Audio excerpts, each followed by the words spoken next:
பார்த்தது தான்.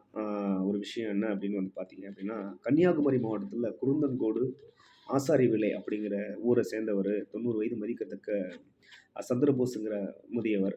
என்ன பண்ணியிருக்காரு அப்படின்னா, தன்னோட மனைவிய வந்து கருணை கொலை பண்ணியிருக்கதா இன்னைக்கு செய்தியில பார்த்து மனசு ரொம்ப வேதனையா இருந்தது. என்ன அப்படின்னு வந்து பார்த்தீங்க அப்படின்னாக்கா, ஒரு வயது மூப்பு அடிப்படையில கூட அவங்களால அந்த காலகட்டத்த கூட அவங்களால சரியா கொண்டு போக முடியல அப்படின்னு நினைக்கும்போது ரொம்ப மனசு வேதனையா இருந்தது. அ தன்னோட மனைவி வந்து சர்க்கரை வியாதினால பாதிக்கப்பட்டதுனால, அவங்கள வந்து அவரால சரியா பராமரிக்க முடியல.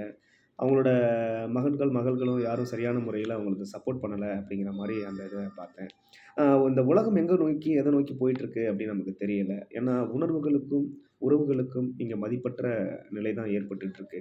ஏன்னா தன்னோட குடும்பத்த சார்ந்தவங்கள இன்னும் நம்ம பெருசா கொண்டு போறது கிடையாது. பெருசா சம்பாரிச்சு, பெருசா வாழ்ந்தா கூட, நம்ம போகும்போது நம்ம அருணா கயிற கூட அறுத்துட்டு தான் நம்மள அனுப்புவாய்ங்க. அதுதான்.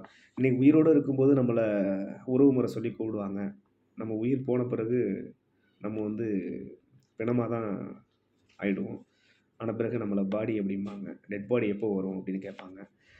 அதுபோல அந்த மாரி ஒரு காலகட்டத்தில, அந்த மாரி ஒரு சூழ்நிலையில வாழ்ந்திருக்கும்போது, அன்பு, அரவணைப்பு, பாசம் எல்லாமே வந்து நம்மள பெற்ற தாய் தந்தைகளுக்கு கண்டிப்பா வேணும்.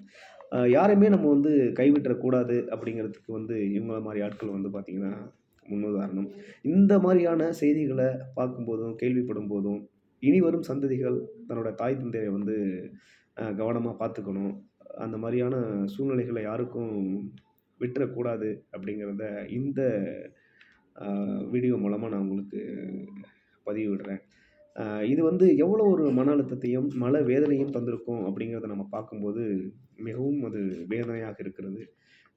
ஒவ்வொரு முறையும் நான் சொல்லுகின்ற விஷயங்கள் அனைத்தையுமே வந்து பார்த்தீங்க அப்படின்னா, எதுவுமே நம்ம கொண்டு வரல. நம்ம எதுவுமே கொண்டு போறதுக்கு. அதுதான் உண்மை. Thank you.